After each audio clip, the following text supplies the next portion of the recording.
मेरे प्यारे बच्चों, कैसे हैं आप सब?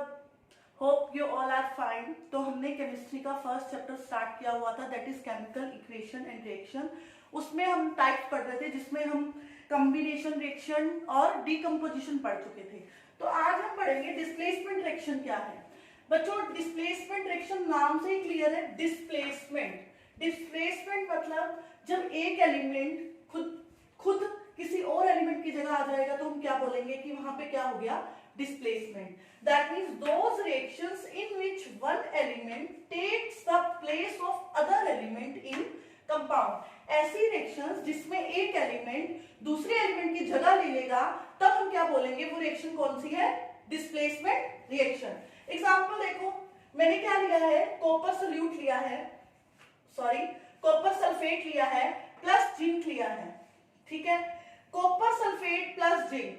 अब देखो बना क्या मेरे पास, जिंक सल्फेट प्लस कॉपर। तो आपको रिएक्शन देख के क्लियरली दिख रहा होगा कि कॉपर की जगह कौन आ गया, जिंक आ गया और कॉपर अलग निकल गया। इस रिएक्शन में क्या हुआ, जिंक ने किसकी जगह ली, कॉपर की, और कॉपर को क्या कर दिया, डिस्प्लेस। तो ये किसका एग्जांपल हुआ, डिस्प्लेसमेंट रिएक्शन का। और अदर एग्जांपल देखो, कॉपर सल्फेट का सॉल्यूशन है और आयरन लिया मैंने। आपने क्या करना है, कॉपर सल्फेट लेना है, कॉपर सल्फेट लेना है जो ब्लू कलर का होता है बच्चा, उसमें आयरन की नेल डिप करके रख दो। तो आप क्या देखोगे कि जो आयरन है वो कॉपर को क्या कर देगा, डिस्प्लेस, और खुद कॉपर की जगह आ जाएगा। और कौन से कलर का सॉल्यूशन बनेगा, ग्रीनिश कलर का सॉल्यूशन बनेगा और कॉपर अलग निकल जाएगा। एक और एग्जांपल देखते हैं, जैसे सोडियम प्लस वाटर, तो क्या बनता है, सोडियम हाइड्रोक्साइड बनता है। इस रिएक्शन में क्या हुआ, सोडियम ने किसकी जगह ली, सोडियम ने किसकी जगह ले ली, हाइड्रोजन की, और हाइड्रोजन गैस को क्या कर दिया, बाहर निकाल दिया। मतलब सोडियम ने क्या किया, यहाँ पे हाइड्रोजन को डिस्प्लेस कर दिया। यहाँ पे मेरे पास क्या है, कॉपर ऑक्साइड, और मैंने साथ में क्या लिया है, मैग्नीशियम। इस रिएक्शन में क्या हुआ, देखो ऑक्साइड के साथ क्या लग गया, मैग्नीशियम, और कॉपर क्या हो गया, डिस्प्लेस। मतलब किसका ऑक्साइड बन गया, मैग्नीशियम का ऑक्साइड।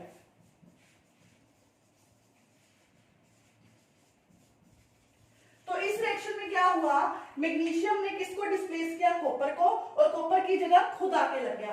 तो ये सारे एग्जांपल हैं डिस्प्लेसमेंट रिएक्शन के। Now a big question arise that हमें कैसे पता चलेगा कि कौन सा एलिमेंट किसको डिस्प्लेस कर सकता है, कौन सा एलिमेंट किसी और एलिमेंट को डिस्प्लेस नहीं कर सकता। मतलब अब मैंने यहाँ पे बोला कि जिंक ने कॉपर को डिस्प्लेस किया, या आयरन ने कॉपर को डिस्प्लेस किया, या सोडियम ने हाइड्रोजन को डिस्प्लेस किया, यहाँ मैग्नीशियम ने कॉपर को डिस्प्लेस किया। तो यहाँ पे हमें कैसे पता चलेगा कि जिंक इजिली कॉपर को डिस्प्लेस कर भी सकता है या नहीं। यहाँ मैंने कहा कि आयरन ने कॉपर को डिस्प्लेस किया, तो कॉपर डिस्प्लेस हुआ, क्यों हुआ, हमें कैसे पता चलेगा कि मैग्नीशियम ने कॉपर को यहाँ डिस्प्लेस किया, तो कैसे किया, कर भी सकता था या नहीं, ये रिएक्शन हुई क्यों, है ना। तो इस डिस्प्लेसमेंट रिएक्शन को इजी वे में पढ़ने के लिए कि आपको कैसे पता चलेगा एक एलिमेंट किसी दूसरे एलिमेंट को डिस्प्लेस कर भी सकता है या नहीं, वो हमें कहां से पता चलता है, रिएक्टिविटी सीरीज से। तो हमें अगर रिएक्टिविटी सीरीज इजिली आती है तो हम क्या कर सकते हैं, इजिली बता सकते हैं कि एक एलिमेंट दूसरे को डिस्प्लेस कर भी सकता है या नहीं कर सकता। तो उसके लिए आपको रिएक्टिविटी सीरीज का आना बहुत जरूरी है।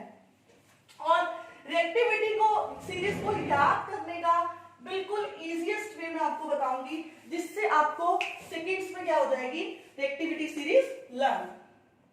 तो यहां पे मैं आपको बताऊंगी रिएक्टिविटी सीरीज।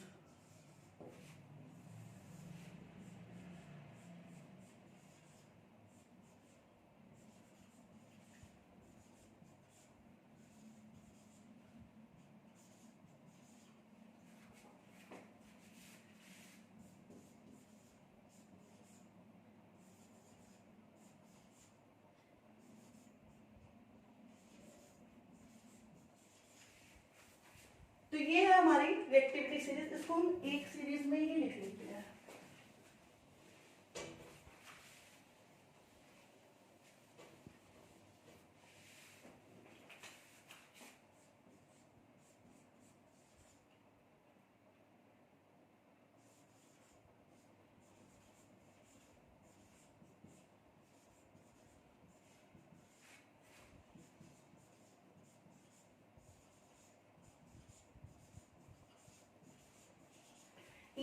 हमारी एक्टिविटी सीरीज।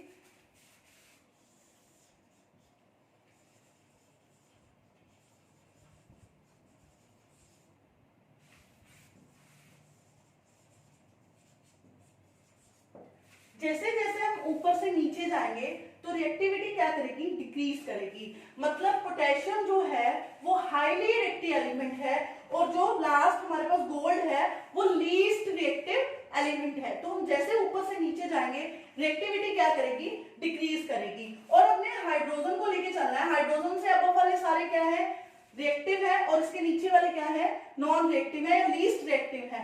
तो हम जैसे पोटेशियम है वो सबसे ज्यादा है, फिर then sodium, then calcium, magnesium, aluminium, zinc. ऐसे से जैसे हम नीचे जाएंगे सीरीज में रिएक्टिविटी क्या करती है, डिक्रीज।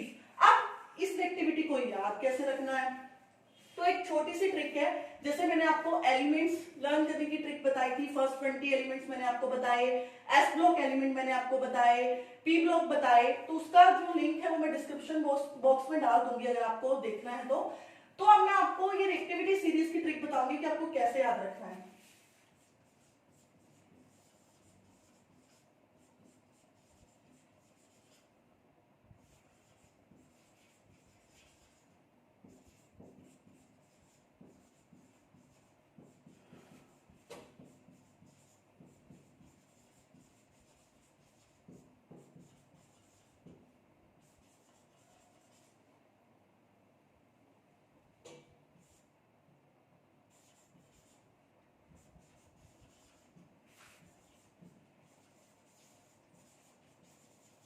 देखो आपको इसको कैसे याद रखना है। दैट इज, के से क्या है, केदार, एन से नाथ, सी से का, एमजी माली, आलू जरा फीके पकाता है, कौन है आगे आओ। अब इसको दोबारा से बोलो, केदारनाथ का माली, आलू जरा फीके पकाता है, कौन है आगे आओ। ये ट्रिकी वे में आपको क्या करना है, इस एक्टिविटी को याद करना है। अगर आपको ये एक्टिविटी सीरीज याद हो गई तो आप इजी वे में बता सकते हो कि कौन सी रिएक्शन पॉसिबल है और कौन सी नहीं है। लाइक हमने ये वाली रिएक्शन की थी, कॉपर सल्फेट प्लस आयरन, तो बन क्या रहा था, आयरन का सल्फेट प्लस कॉपर, है ना। तो यहाँ पे आयरन ने क्या किया, कॉपर को डिस्प्लेस किया। तो आपको एक्टिविटी सीरीज से देखना है क्या आयरन कॉपर को डिस्प्लेस कर सकता है। तो देखो कहाँ है iron, iron is here and where is copper, copper is here.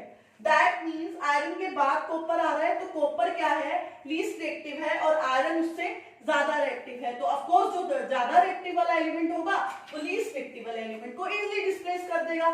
तो iron क्या करेगा, यहाँ पे easily copper को displace कर देगा और उसकी जगह क्या आ जाएगा, खुद आ जाएगा। और हमने क्या किया था, हमने किया था कॉपर सल्फेट प्लस जिंक, तो क्या बन रहा था, ZnSO4 प्लस कॉपर।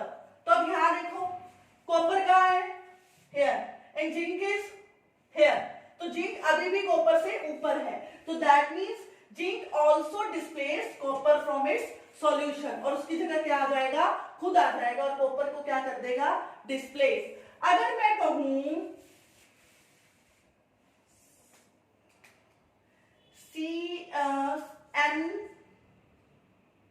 CA हम ले लेते हैं, CaSO4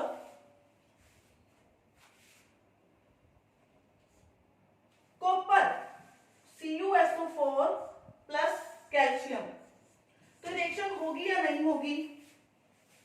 कॉपर कहाँ है, हेयर, कैल्शियम कहाँ है, हेयर, तो अभी भी कैल्शियम की रिएक्टिविटी ज्यादा है तो वो इजिली डिस्प्लेस कर देगा।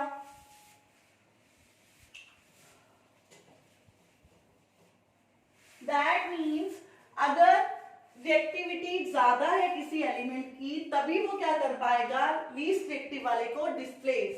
अगर उसकी रिएक्टिविटी कम है और जो हमने दूसरा एलिमेंट लिया है उसकी रिएक्टिविटी ज्यादा है तो ज्यादा रिएक्टिव वाला ही लीस्ट रिएक्टिव वाले को डिस्प्लेस करेगा, लीस्ट रिएक्टिव वाला ज्यादा रिएक्टिव वाले को डिस्प्लेस नहीं कर सकता।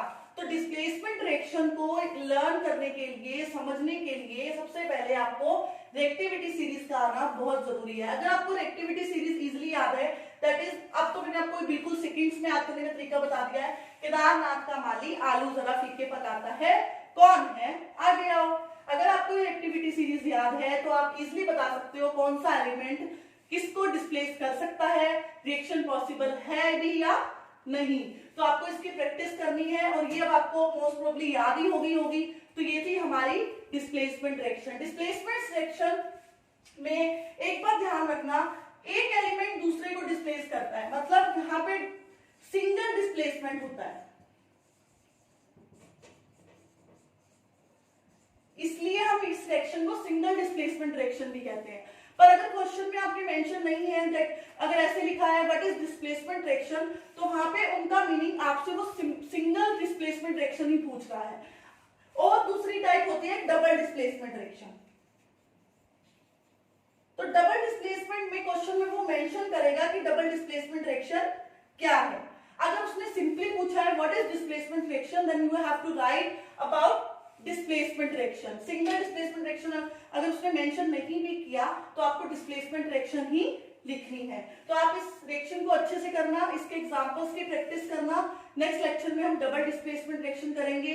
प्लीज मेरे चैनल को ज्यादा से ज्यादा सब्सक्राइब करो, शेयर करो, मेरी वीडियोस को लाइक करो, ताकि हम ऐसे ही कंटिन्यू करते रहें और आपको मैं छोटी छोटी ट्रिक्स बताती रहूं, जो चीजें यूज है केमिस्ट्री में, जो लर्न करना टिपिकल होता है बच्चों के लिए, वो मैं आपको ट्रिक्स से समझाऊंगी। तो प्लीज ज्यादा से ज्यादा सब्सक्राइब करो मेरे चैनल को और अपने फ्रेंड्स के साथ मेरी वीडियो शेयर करो, ताकि वो भी इसका फायदा उठा सके और उनको भी ये चीजें इजीली समझ आ सके। और ट्रिकी वे, जैसे मैंने आज एक्टिविटी सीरीज का बताया, वैसे मैंने आपको पीरियोडिक टेबल का भी बताया था, वो मेरा लिंक डिस्क्रिप्शन बॉक्स में है, तो आप वहां से वो ट्रिक्स भी देख सकते हैं। Thank you so much.